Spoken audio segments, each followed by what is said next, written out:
Temu is full of weird and wonderful golf training aids, and I've been through the website and ordered one of them all. Some of these cost less than a coffee, but are they actually helpful to your game? Let's go find out. So today I've enlisted my golf coach Andrew Nicholson to help me out reviewing these products. We're going to review each individual training aid, tell you if it's worth buying, and also give you a drill to use for each one. We're also going to identify which training aids are best for which different types of golfers, so hopefully you can go away with some really good drills to improve your game over winter and some good ideas on what training aids might actually help you improve specific faults or certain shot shapes. Let's find out if these Temu gadgets are training aids or training fails.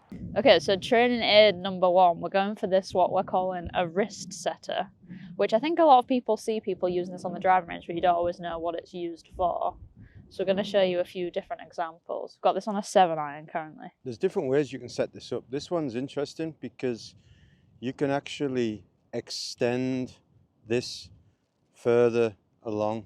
Most of the time you see it set up and the top part of the swing setter is actually on vertical, and that's to train against the left forearm.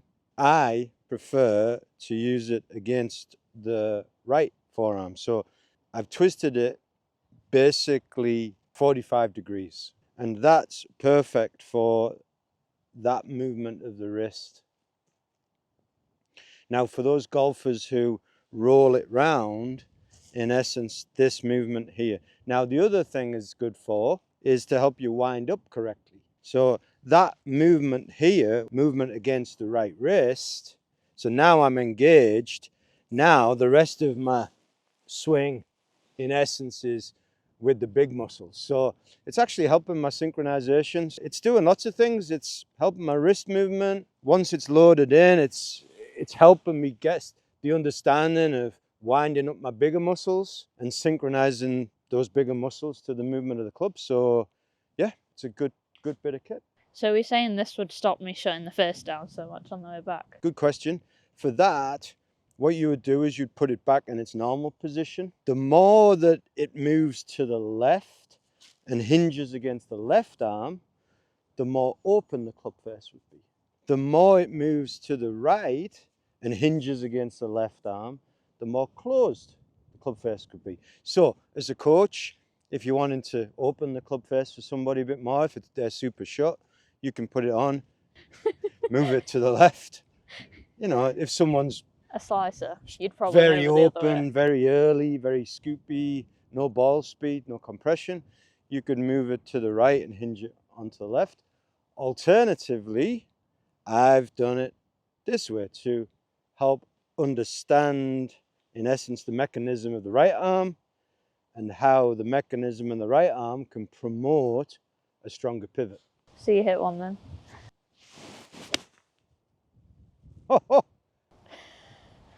Makes it look easy. Okay, next one. Let's go for the red ball whip. The red ball whip, all right? This is basically what I would term a dynamic training aid. Just for like almost a warm-up. So just that simple movement of promoting that faster arm speed.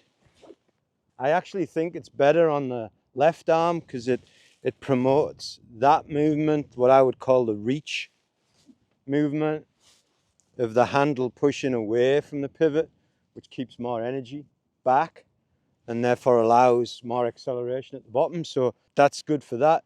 Can I have a go? Yeah. Feels like when you were saying to keep the club back, that might make you feel like that laggy position. Yeah, that's it. Let's go through this, right? Let's go through the physics of this. So take it backhand. So in essence, what we're trying to do with golf is we're trying to get the club head, in essence, behind the body, okay? So then the force that the body rotates and the speed of the arm is going to affect the speed of this. So like I say, you kind of like get it back and then that's it. And really feel as though you're pulling down, you know, the downward movement is important. That's better. Really kind of push down. That's it, there you go. It is a good tool for warming up. Yeah, Like, I feel warm now, especially in winter when you get in there and you're freezing cold. You don't want to go on the range for an hour, but you could do something to get your body warm. Exactly, and it's, you know, what are training aids? You know, they're there to remind us of feelings, movements, noises. It's got a nice noise to that. Yeah, it does. You can hear the speed, and there's some enjoyment and some satisfaction in that, and you know, there's some good physics behind it as well. So on the warm-up and speed theme, I think this one is also designed to do that. Yeah, so we've got here, in essence, something that works with centrifugal force. So this is a magnet, and in essence, the amount of centrifugal force that is placed on that, the faster this will dislodge. You've got 5 settings, from 1 being the easiest, least most magnetic, to 5 being the most magnetic. So it's on the easy setting, and then in essence, it's just, you can hear that that's displacing, like at the base of the arc. So, you know, there's an element of timing on that. Move it to second one. You've got to turn that little bit faster to create a little bit more force. 3. Now 4, and then we get to 5.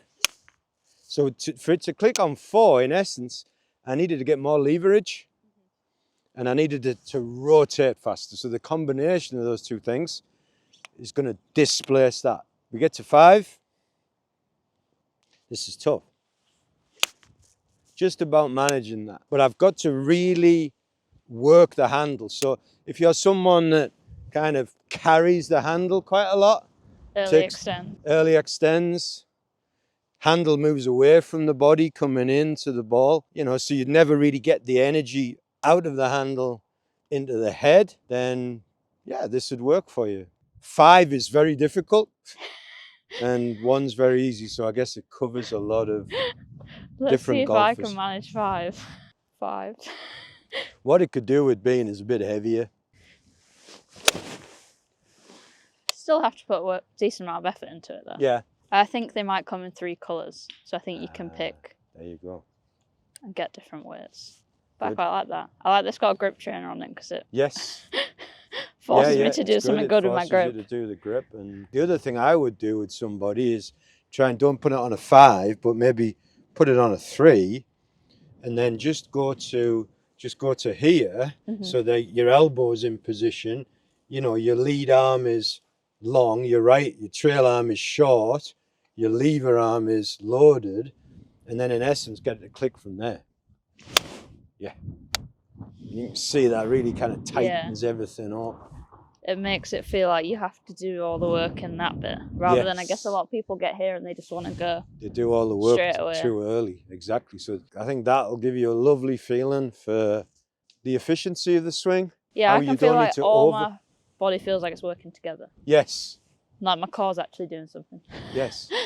Yeah. So you're just more efficient, as opposed to making well, in your case, a very long swing that in essence dissipates a lot of its energy really too early, and it's not as efficient as it could be. So that could help. On that positive note, I've seen Rory using this one on the range recently. Yep. Maybe not this exact one. This is definitely on trend. What's this for? Okay, Don't know how it goes.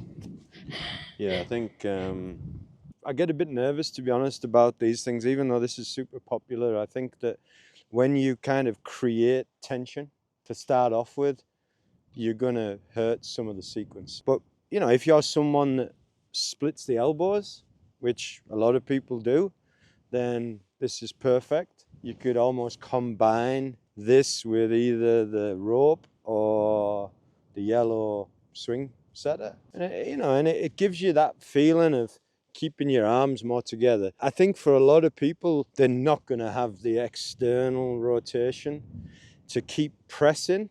So you're pressing and rotating. So, in essence, the elbow is moving forward as the hand's moving away. It is quite difficult physically.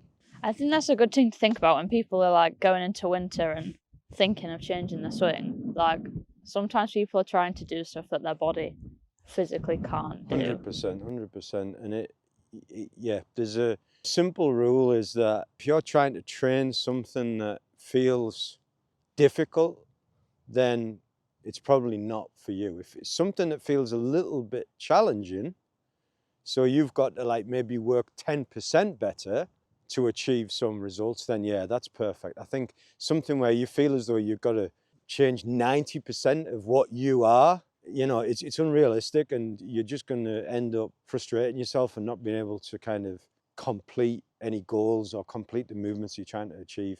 I think with a lot of these things, you've got to apply a bit of common sense. Do something that's too difficult. And that's why I think it is always best to like find these drills with a coach.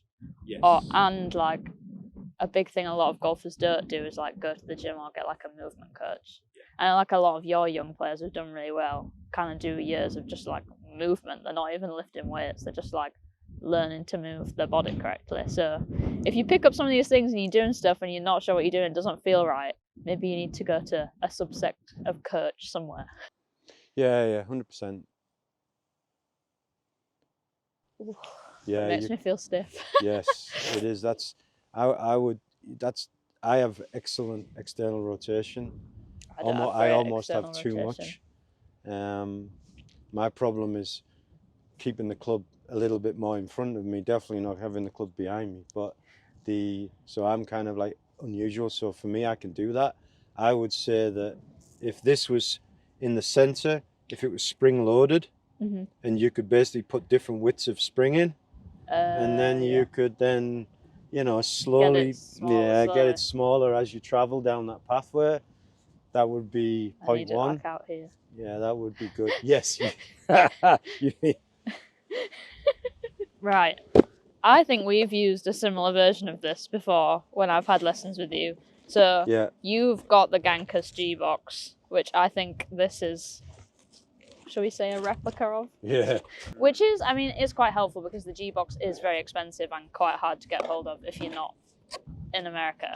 But we probably should acknowledge that that's where the idea has come from. I think. Where do you want these blocks? I figure you could use this in many ways. Oh, well done. Yeah, 100%. So, yeah, you could say, for example, you've got slicer. All right. So someone who comes, their arms come over the top of their body position, right? In essence, their arms don't stay behind their body position enough. Yeah. Then you could actually put that in the middle, right? And then put your arms underneath it, take your stance. That's it. So then you synchronize the takeaway. Yeah. Right. And then the arms move away from that. Right. Now you then move forward. That's it. So then in essence, that's it. So your arms are now trailing.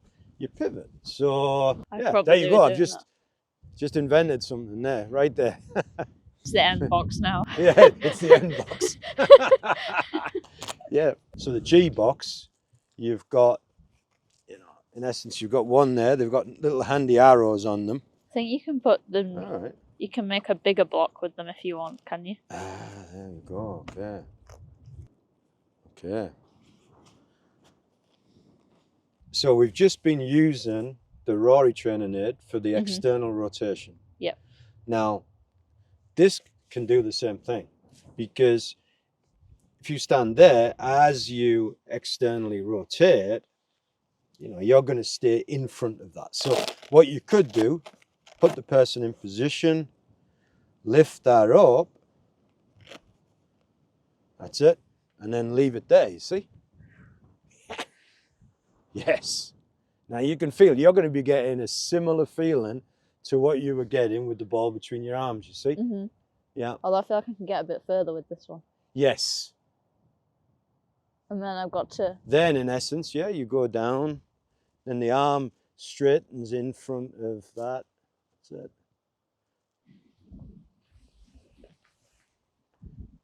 Good. So all you slicers need to do this? Yeah, could theoretically. That's it. Yeah. If you want to go down, you know, the creative route is you could put it across. For those golfers like you that have super long arm swings, don't touch the box. Oh dear. Yeah. Yeah. Feels like I'm doing a chip shot. Yeah. Yeah. You quite liked the feeling of this earlier. So this is your small, that's it, efficient swing. Yeah. So for golfers that have, that's it. Golfers who have long arm swings.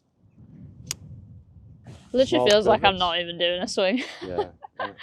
And I'll probably watch the video back and it'll be like parallel.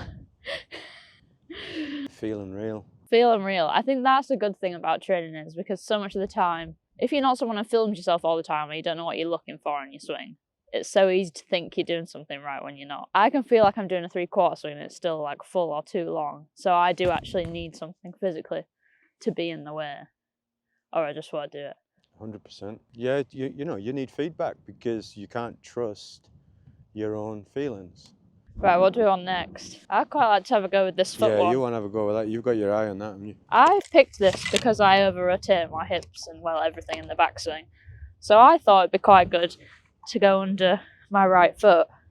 So I can't just kind of keep going and going and going. But I'm sure you'll probably also have some other ideas about this. Well, I think one, in Hannah's case, you know, knowing Hannah's swing as I do, that the reason why Hannah over-rotates here is because she under-rotates here. So in essence, even though it's a fault, It's not the fault. it's not the fault. The default is more associated here. So some of the other devices that we were using. But yeah, this will give you a feeling of, you know, how your right foot creates more of a brace. Which I think that's another thing people don't realise about the golf swing. So they might think, oh, like I slice it because I have a weak grip, or I do this because I do this. But actually, most of the time, we have like two faults that sometimes balance each other's out. Yeah. And we hit a good shot. And then when they're off, like it could be one or the other. So sometimes you can fix one bit of your swing, but it almost makes you worse because you've not got the two faults then balancing each other out. Definitely the golf swing works in pairs, and you can't just work on one thing because as human beings we're coordinated.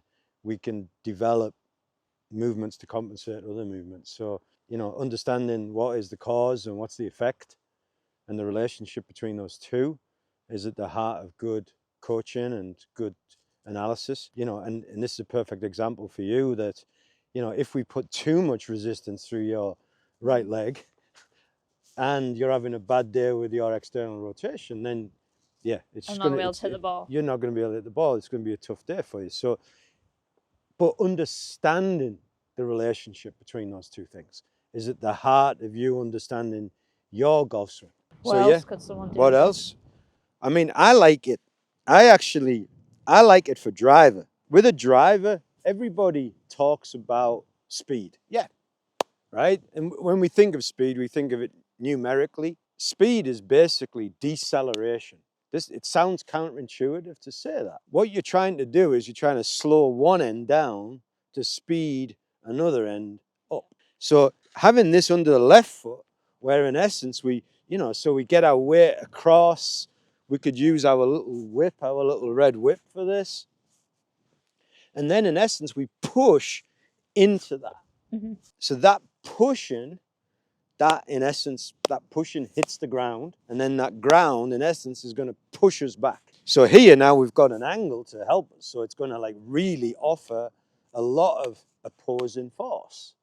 So a lot of deceleration force that is going to then help us accelerate. So that movement where we push and then jump backwards,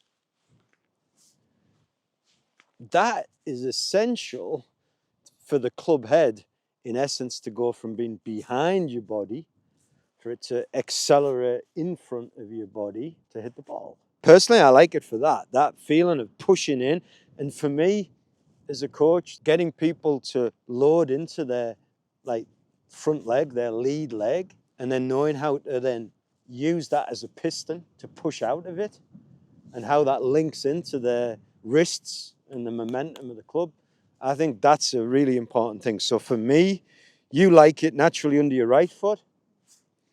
I like it under the left foot. But then, there's nothing stopping you putting it this way, keep the weight more forward.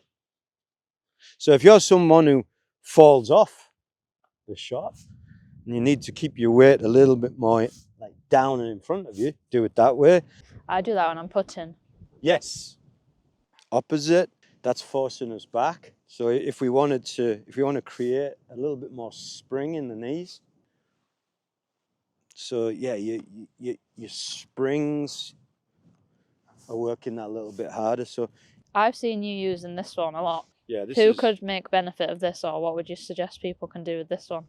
This is my favorite. You can use this in a multitude of different ways. This is like, I'll use it in its most simple way to start off with, like the obvious way. And then, so in essence, it's just like a good takeaway feel. So if you're someone who lifts the club up, it'll help you with that. Also, if you're someone who over rolls the wrists to start with, it'll help you with that. So, it's good just to build that simplicity of, everything moving around a central point. So just that simple movement there. Now, the bit that I like it for is actually the wrist hinge. When you're coming down, that you want this, in essence, sitting on the left arm. So what I would do with my students is I would put it a little bit loose, like this, so that it doesn't get caught in their clothes. So one, and you can see the way I'm now hinging it towards the top of my forearm. And then as I come down, believe it or not, this actually like leaves the forearm and goes out. What we don't want to do is do this. So we're trying to always, you can see the way that it's always trying to stay out. If you want to work on someone's shaft lean at impact, too many people scooping it, going that way. But I think that this is, to me, one of the best training aids. I mean, that movement there, yeah, that's the move in golf, really. This ability to take the lever. You can see there's the lever, extend the lever, and then, in essence, the left wrist looking down to the ground more. Too many people trying to lift the ball off the ground, that going backwards, and the wrist and the elbow doing that. So you try that. That's good. Yeah. So it points forward and points forward. Yeah. That does not feel like my normal golf swing, which is a concern. Yeah. That to me, it's a brilliant device. That. I feel that in my wrist. Yeah. My last lesson here, we were talking about crosshairs, which no one on camera will understand what I mean when I said that, but my aim was very bad. So I saw this on the website and thought this would be a good idea.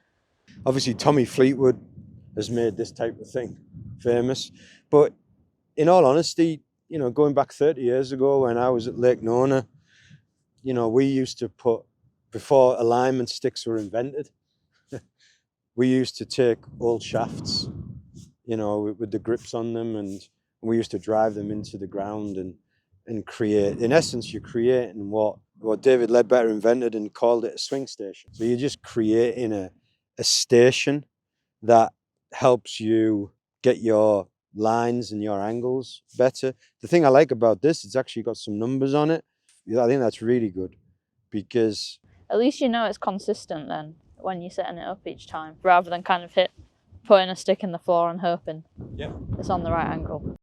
And the numbers are really good. So you've got 45 degrees, which is around normal for the average person with a driver. You've got 60 degrees, which is about normal for a 7-iron. Yeah, so you can put these on realistic angles. So where would you have this set up? Am I hitting from under here? Well, again, what I would do to start off with, in essence, is train the ability for the takeaway, and then the left arm coming up, left arm coming down, back down. So like you say, your slices, who are, arms and club are going over that simple exercise can help them. I quite like that as well because you can do it at home. So like, yeah, so this is simple for me. This is just this, it gives you that wonderful feeling of the arms coming down, but then the club, in essence, traveling along. We don't want the club coming too much from the inside. The club face is going to have too big a hard time for that. Obviously, we don't want to be this side of the line. So it's just simple stuff. Again, most things, just try and keep them simple. So the shaft leans a little bit forward of that at address. That's it. But it's obviously square. Now your left arm travels up. That's it. Left arm travels down. Club comes in late along the line. That's it. And you go to the other side. That's it. Okay, what do you want me to do with this? So this one, I've seen this, and I'm just not a fan of this one. This is designed to keep people's elbows in. All right. So it's a little bit like the Rory one in theory, but it's exactly the opposite, because this is actually helping you. This is pulling you in. So you're not having to do it. So you're not having to do the work. So to me, it's what I call a crutch. All it's doing is making you think that you're doing it correctly. You know, you want to, if anything, do the opposite. You'd be better off having something that actually pushed your elbows apart. So you have to push against it. So you're actually like engaging the right muscles. Well, I think the ball is good. So this is for the wrist at the bottom. I would use this. I think this is good. I think this explains a lot of the grip to people, because a lot of people think wrongly that the grip, the force in the grip, is on this plane. It's actually on this plane. So then you can then work it up, and then that you can see the effect that that upward movement has on my elbow and my shoulder. To me, it's like, it's actually a grip tool to explain that you actually want the right arm slightly dominant to the left, so you can create more purchase of the right arm and get a stronger position at the top with your right shoulder and your elbow and your wrist. So, yeah, so then when this folds, you see, that's it. And you got to push that. So that's it. You see? So you got to push that in. So that changes the chain of movement in that right elbow. Yeah. Then it gives you the compression and impact. Yeah. So you want this forearm and that wrist, in essence, feeling as though it's pushing into. That's it. That's it. So the angle is across on a diagonal. That's it. Push it. That's it. Now that's it. See, because what you want, you want this golf club. You want the golf club to be trailing, but then you want it to be toppling. Yeah. Yeah. So if it purely just trails, eventually it ends up this way, right? If it topples early, you lose the energy and it gets too steep, and then you're going to come across the ball. So, one of the arts of golf is getting the downward movement and then the compression. So that's good for that. Talking about grip, we've got a few grip trainers. Because I guess on your crutch argument, you could say that this is like that. Yeah. Sometimes I feel like this is helpful, but then as soon as it's not there, I forget to do it. So all that's doing is just putting your hands on. Putting your hands on something is 10% of the argument. Majority of the argument is there where the pressures are and how much pressure you can apply and when you apply it. So, there's more to it, to the grip, than just holding the club. So this helps you with like level 1, but you need to work with a good coach to help you with level 2 and level 3, Right, okay, so this, I don't know whether you can see there. So in essence, it's got the line going straight across the top of my fingers, or the base of my fingers, if you wanted to. Top of the base, depending on which perspective you want to look at it. And And in truth, it sits at an angle across that. So you can see there that I'm holding it correctly. That is too much in the fingers. Now, the problem with too much in the fingers is that you end up rolling the palm over the grip too much. So you get, in essence, you get a strong grip. And so you end up with a grip like that, which, you know, so. Like mine. Yeah. There should be a little bit more reference points going on here, where the top of the forefinger and the base of the thumb, where they meet. This, I guess this is acting as a reference, but to me that grip's perfect. And I can just see a little bit of that orange. What the two hands are doing, they're actually like trying to cross each other with the grip, with an iron, with a wood, anything where you're trying to create leverage. Putter, all bets are off, totally different. But here, you're trying to actually push that way and that way together. So you're not going like that. You are going there, there. So those two movements, they create torque in this central point, the connection point.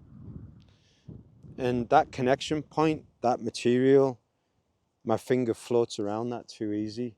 So my connection point, which is important, doesn't have enough purchase, and therefore, yeah, I wouldn't be able to use my hands correctly. So nice idea, badly presented. I remember when we used to do England training together, and I have a notepad full of these because you said put them on your club face and then try and hit it out of different quarters of the face. And I've got a notepad with these stuck all over them with like notes next to them. Well I done. think I could probably basically hit every bit of the face apart from the middle. I suppose the question was, were you trying to hit the right quarter at the right time, or was every quarter hit when it was trying to be hit by somewhere else? But I quite like these because they've got that's like a good. wood one, an iron one, and a putter one, I like that a lot. which I actually haven't seen all of them on And one sheet I before. like that, and I like it's true, I like that layout. I'm not quite sure what the percentages are for. I just think that means you lose 7% of distance if you hit it out of that place. That's quite good. Correct. I think that's a nice touch. Do I want to out myself by putting one of these on my clubs and seeing where the strike is? Why not? Let's have a go. Let's see if you can walk the walk as well as talk the talk, Hannah.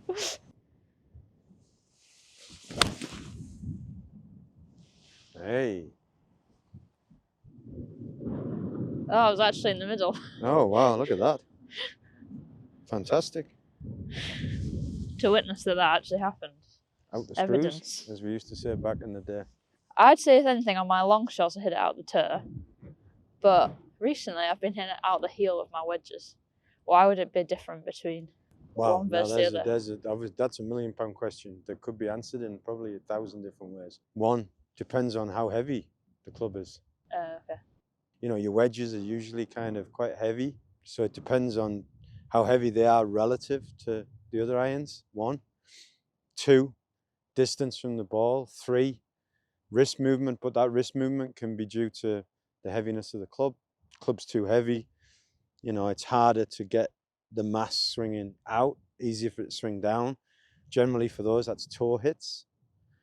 A little bit light, can swing out quite easy. Then you can look at more heel hits there. So, but it's an individual thing. You can't just say, right, you need to get heavier clubs or you need to get lighter clubs, because you've got to look at the whole package. You've got to look at how are they moving? How is their swing looking? If you've got someone who's like steep and then they're trying to shallow it at the last minute, to someone who's in shallow, who's then trying to throw it out at the last minute. So, you know, you can't just answer like on the back of a fag packet. Your answer can't be that simple when it comes to heel hits, toe hits. You have to look at a multitude of different things. So what would you get someone to do with these? I guess first thing would just be to put them on and get some awareness of where they're striking it, because lots of people have no idea. Yep. Most people, obviously depends on what level, but most people, most handicap golfers, they are not going to have a consistent, either be it heel or middle or toe. They're going to hit all over the club face. And that is just part of their skill development, and their technical development is bringing those parameters in. Once you've brought those parameters in, then you've got a bit better education to then say, right, I think the reason why you're hitting 20% of shots out of the heel is because of this. Yeah. But if you've got a beginner, a high handicapper, they're not going to have enough control to be able to justify putting them on. I think you're almost making life too difficult to start off with. Ultimately, it's a refined skill, isn't it? Yeah. Like everything, there's a logical order in how you learn it. I think that's for the better players and really for the club fitters. Yeah. Okay. This has been super popular online. Have you seen this? Yeah. Yeah, is that the one that you can just wipe it, you hit a shot, and then you rub your foot across it or something? Yeah. Oh, wow. Oh, my goodness, that is That would have been tough. That would have been tough. Yeah, you can bet your bottom dollar on that. And then you just Wow. push it back. It's actually Sequins, that, I think. Wow, that's really good. I quite like the use of these lines in here. Yeah, they're extreme. Yeah, they are extreme, but I guess on your point for beginners to kind of understand, I suppose maybe you're coming in the gap in between them rather than you're not going to be whipping in here, are you? That's true. I'm gonna politely disagree, Hannah. I think one of the problems is that people try and come too much on the inside. I think ultimately, ask yourself this: what are you trying to do? You're trying to basically hit the ball out of the middle of the face, and you're trying to hit it along that line. Start with the end in mind. Coming in this way, your club face is too oblique to ever square it up. Here, too oblique to ever square it up. So people who, we've all seen them where they come across this much and their face is that open and they wonder why they hosel every shot. Because their face is too oblique. So I think actually getting people to practice hitting along that. So what you're trying to do in golf is you're trying to apply the force in a straight line while you work on a curve. Yeah, that's, that in that simple sentence, we're trying to apply the force in a straight line as we travel around a curve. So the problem is when you see, people get the curve bit, but then they don't get the force bit. So first thing you've got to do is learn that. You can see I'm doing that consistently, and you can see the way that force is traveling along the mat. That would be a great way to start people. Start them off by, in essence, the club travels round the body, but then when it meets the ball, in essence, you're trying to apply the force straight along that mat. You can see that teaches you to work the handle correctly, where the handle is working down and in and up, but the club head is traveling from around the body then towards the target. Yeah, so like that is what I do. That's yeah. So you basically need to get the handle further out, away from you. All right. Good. That's it. Now you're pulling it in.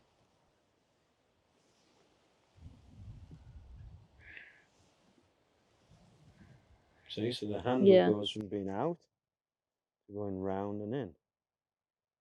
Club goes from being up, traveling down. This is like, I mean, you're a very good golfer, Hannah, but it's like, I think this is like the missing bit for most people is the understanding. I feel like I'm gonna miss it. And out there somewhere, yeah. I'm gonna hit that. Yeah. Because you've trained yourself to think you've got to come on the inside. Yeah. There you go, see? Look at that. Perfect. Yeah, 2 in a row, perfect. So I think this is a good training aid. Yeah, very good. It's good for me because you can hide sometimes hitting off the grass because you don't. I know I've hit off the toe, but I can pretend I kind of haven't. Yes. Whereas, like when you're doing that, it's like very like you hit that off the toe. Yeah.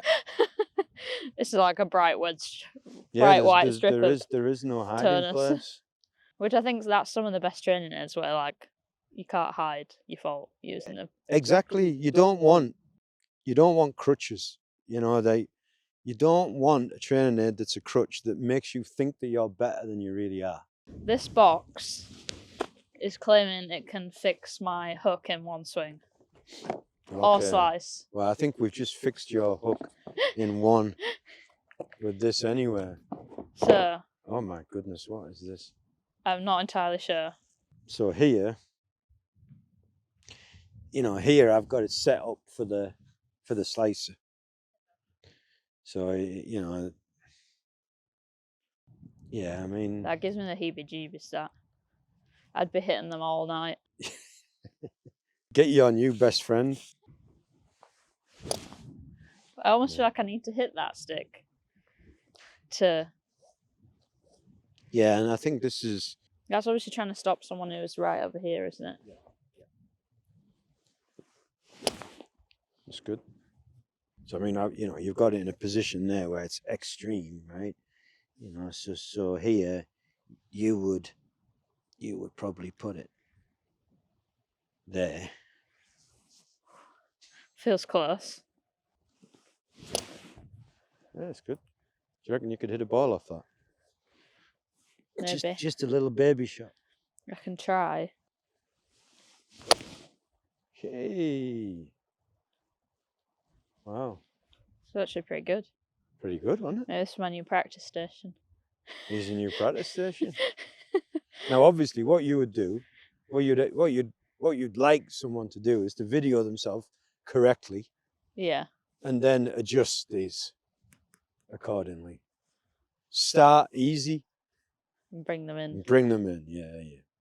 Before you damage yourself or your clubs. It does kind of give you a good feeling confidence. of like how much room for error you have there. Yeah. Because sometimes I think you can get a bit too complacent with where the club should be. Yep. And like actually, I'd have to do quite a lot to get out there and hit that. Well, well, if you think about proprioception, Hannah, we talk a lot about that, is that, the better the player, the better their proprioception, the more awareness they've got of where they are and where everything else is in space. So, training this is giving you some idea of your proprioception where you should be able to say to yourself, right, I'm going to put it there and there. That should be correct. Then you find out if you're right or wrong. So it is giving you some feedback, and that feedback is developing your proprioception. So it's a good thing from that perspective, which is why you see, if you look at most practice grounds or most tour events, you will see half a dozen people at any one time with sticks out doing this type of thing. It just helps define the pathway that you want the club to be moving on. I think mixture of this with this would be fantastic for even in in lockdown where yourself, loads of kind of keen golfers got their nets, hung nets off their washing lines, practicing stuff like this just in the garage. Yeah. Even if you're not really hitting balls.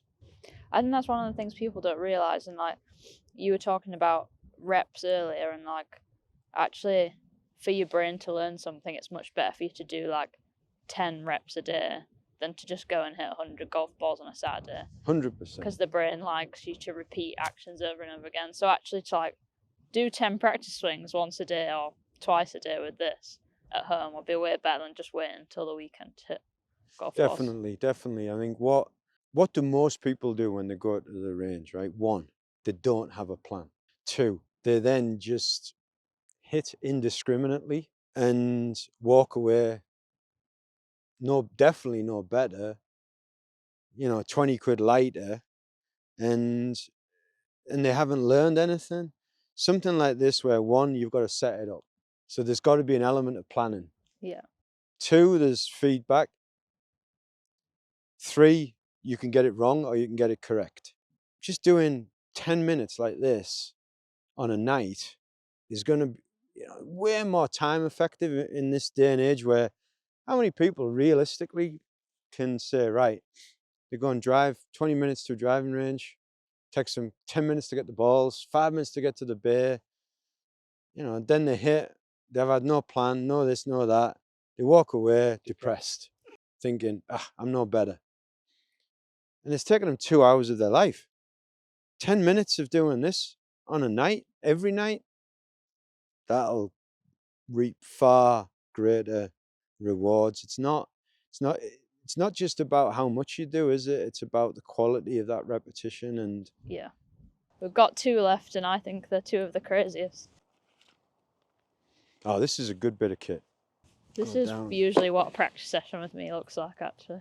Okay, so here we have a device that, in essence, stops the club moving too far behind you or in front. So what you've got to do, in essence, you've got to try and keep the stretch in the band. What is this really trying to do? It's helping you grip it better, because it's helping you train this angle a little bit better.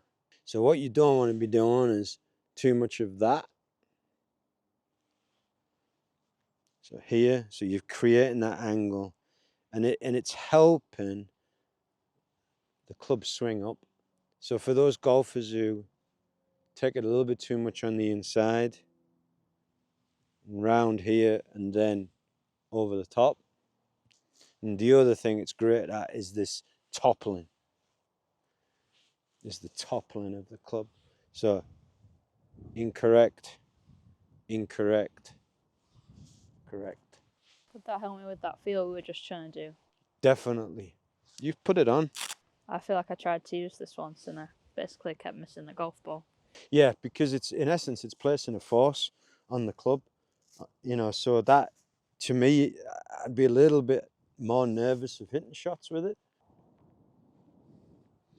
So you can feel it's kind of helping you out a little bit, isn't it? And it's giving you that feeling of the toppling. I think it's that feeling that's... Yeah. I think we get so anxious to get to the ball, rather than just letting the club get there. Yeah.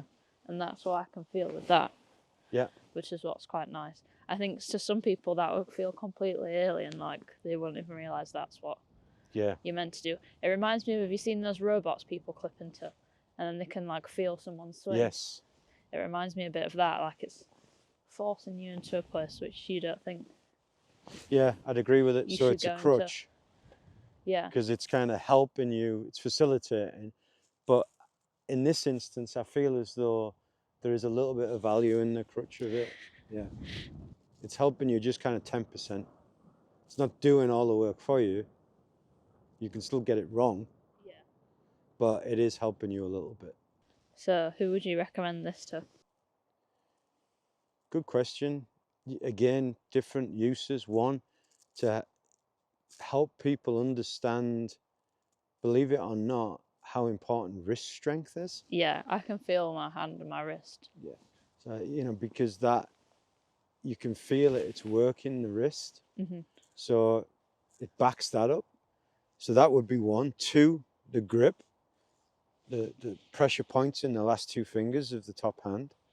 3, it helps the plane of the shaft fall in line with the lead arm, so you don't get too flat nor too upright. So that's going through the shoulder. That's perfect. And then in essence, like you say, it's this feeling of the toppling.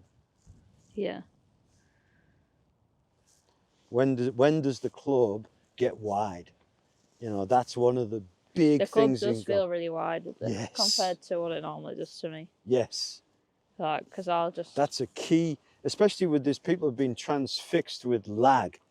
This overrated term. So, you know, you lag and you go like this. That makes you clear. Yeah, that. So people go, oh yeah, great. Look at the lag, you know, Hannah. Well done. Yeah, good luck, right? So yeah, exactly.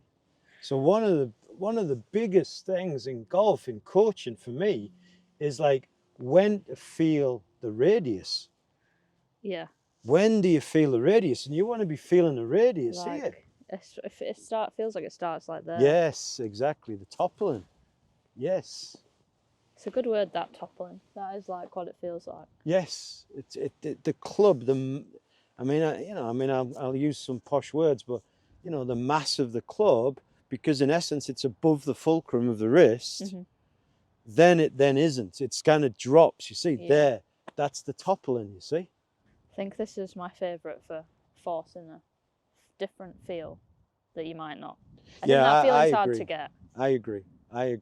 And just for like, I think it's brilliant at the toppling. yeah, The forcing, you know, the player to understand the radius and when the radius of the club kicks in, not when you're lagging too long and then making ridiculous compensations. okay, last up, what on earth do we do with this? Yeah, this is actually one of my favorites. It looks like it should be on a wind farm. Exactly it. Yeah, that's exactly it. It's a resistance trainer. You can use this a million and one ways. This is really good. I like to use it into the wind. Here is the direction of the wind. So now, see, that wind it's pushing it backwards. Why is that an advantage? Because the faster the club moves back, the greater the dynamic load. So then it helps that. So that wind pushing the fins or the fans backwards, that gives the club head more speed. Now coming down, I've got to push against that force more. So that's really the toppling movement again. Yeah. So if I stay lagging like this, you see, look, here the air is just going straight across. You're not getting that like swish sound You're that not we were getting getting the at swish, the you're start. not getting the club to Yeah. topple. You're not getting that energy of the club head out.